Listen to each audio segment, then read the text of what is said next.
In this screencast, I am going to show you how to use your calculator to solve for pH and pOH because they're not necessarily equations that you're expecting to use. So a couple of things, pH versus pOH.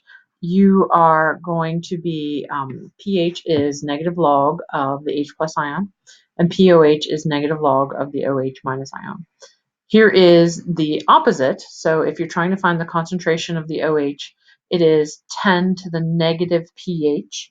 And if you're trying to find the concentration of the H plus, it is 10 to the negative pH. So excuse my pop-up window here. What I'd like to show you on a calculator, you can do this a couple of ways. So the buttons you're looking for, if you look here on the row of the 7, 8, 9, you see LOG, and above the LOG you have 10 to the X. So those are the buttons that you're going to be focusing on. I'm sure that they're on your calculator. If you have a scientific calculator, they could be multiple different places. So let's look at a sample problem here on the next screen. If we have, again, I have to minimize that window.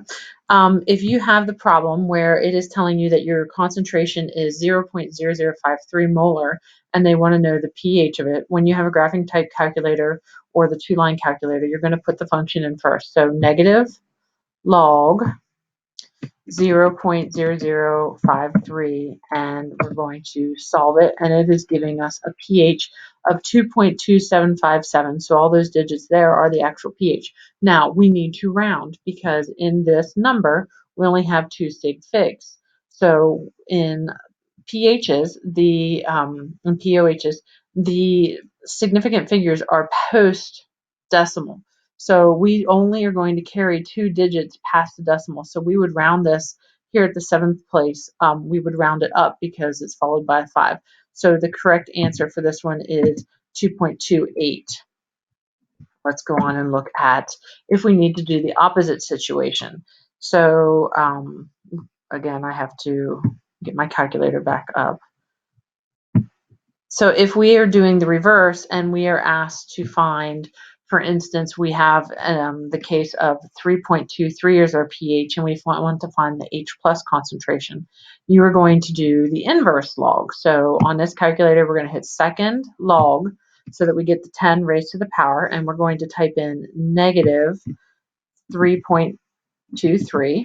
And we're going to hit enter, and that gives us an answer of 5.888 for blah, blah, blah times 10 to the negative fourth. So if we need to report that in the correct number of sig figs, our 3.23 only gave us 2 sig figs. So we would only report the 5 and the 9. Now, you can do 5.9 times 10 to the negative fourth, or you can put it into scientific notation, which, in long form, which is 0.00059. Again, there is another option. You could have typed in 10 and then you can, so we can raise it to the negative 3.23 and we get the same value. So either way works on the calculator, but you need to remember to use the negative where it's appropriate, and you need to remember to use either LOG or the inverse log or 10 raised to the whatever power to get your answer. The same works for POHs and OH concentration as pH and H plus concentration. It's just a matter of using your calculator and understanding the math, but if you don't solve it correctly, you won't get the right answer. Okay, so make sure you check out those functions on your calculator to make them work correctly.